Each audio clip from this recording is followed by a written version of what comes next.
ಒಬ್ಬ ರಾಜ ಯುದ್ಧವನ್ನು ಗೆದ್ದು ತನ್ನ ಸೈನ್ಯದೊಂದಿಗೆ ಹಡಗಿನಲ್ಲಿ ತನ್ನ ರಾಜ್ಯಕ್ಕೆ ಮರಳುತ್ತಿದ್ದನು. ಯುದ್ಧ ಗೆದ್ದ ಶುಭ ಸಂದರ್ಭದಲ್ಲಿ ರಾಜನು ಅಲ್ಲಿಂದ ಕೆಲವು ಗುಲಾಮರನ್ನು ಖರೀದಿ ಮಾಡಿಕೊಂಡು ಅದೇ ಹಡಗಿನಲ್ಲಿ ಕರೆದುಕೊಂಡು ಬರುತ್ತಿದ್ದನು. ಸಮುದ್ರದಲ್ಲಿ ಹಡಗು ಹೊರಡಲು ಶುರುವಾಗುತ್ತಿದ್ದಂತೆ ಒಬ್ಬ ಗುಲಾಮ ಭಯದಿಂದ ಜೋರಾಗಿ ಕಿರುಚಾಡಲು ಪ್ರಾರಂಭ ಮಾಡಿದನು. ಏಕೆಂದರೆ ಆ ಗುಲಾಮನು ಎಂದೂ ಹಡಗಿನಲ್ಲಿ ಕುಳಿತಿರಲಿಲ್ಲ. ಆ ಕಿರುಚಾಟವನ್ನು ನೋಡಿ ರಾಜನಿಗೆ ಕೋಪ ಬಂದಿತು.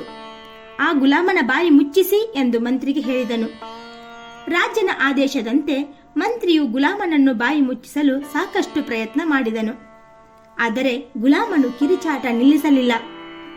ಕೋಪಗೊಂಡ ಮಂತ್ರಿ ಅವನನ್ನು ನೀರಿನಲ್ಲಿ ಎಸೆಯಲು ಹೇಳಿದನು. ಅದರಂತೆ ಸೈನಿಕರು ಅವನನ್ನು ನೀರಿಗೆ ಎಸೆದರು. ನೀರಿನಲ್ಲಿ ಜೀವ ಉಳಿಸಿಕೊಳ್ಳಲು ಪರದಾಡತೊಡಗಿದ ಅವನನ್ನು ಮತ್ತೆ ನೀರಿನಿಂದ ಎತ್ತಿ ಹಡಗಿಗೆ ಹಾಕಲು ಮಂತ್ರಿಯು ಹೇಳಿದನು. ಸೈನಿಕರು ಮಂತ್ರಿಯು ಹೇಳಿದಂತೆ ಸಮುದ್ರದಿಂದ ಗುಲಾಮನನ್ನು ರಕ್ಷಿಸಿ ಹಡಗಿನಲ್ಲಿ ಕೂರಿಸಿದರು.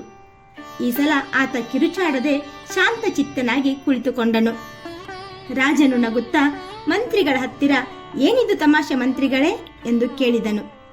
ಆಗ ಮಂತ್ರಿಯು ವಿನಮ್ರವಾಗಿ, ಪ್ರಭುಗಳೇ, ಆ ಗುಲಾಮನಿಗೆ ಹಡಗಿನಲ್ಲಿ ಕುಳಿತುಕೊಳ್ಳುವ ಆರಾಮದ ಬಗ್ಗೆ ಹಾಗೂ ಸಮುದ್ರದ ನೀರಿನಲ್ಲಿ ಮುಳುಗುವ ಅಪಾಯದ ಬಗ್ಗೆ ಅರಿವು ಇರಲಿಲ್ಲ.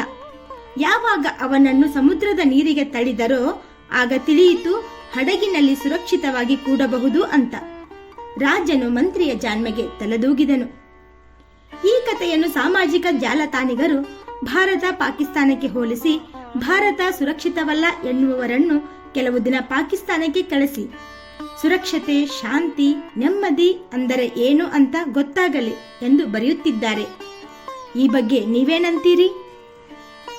ಚಿಕ್ಕ ಚೊಕ್ಕ ಮಾಹಿತಿಗಾಗಿ ನಮ್ಮ ಚಾನೆಲ್ ಸಬ್ಸ್ಕ್ರೈಬ್ ಮಾಡಿ.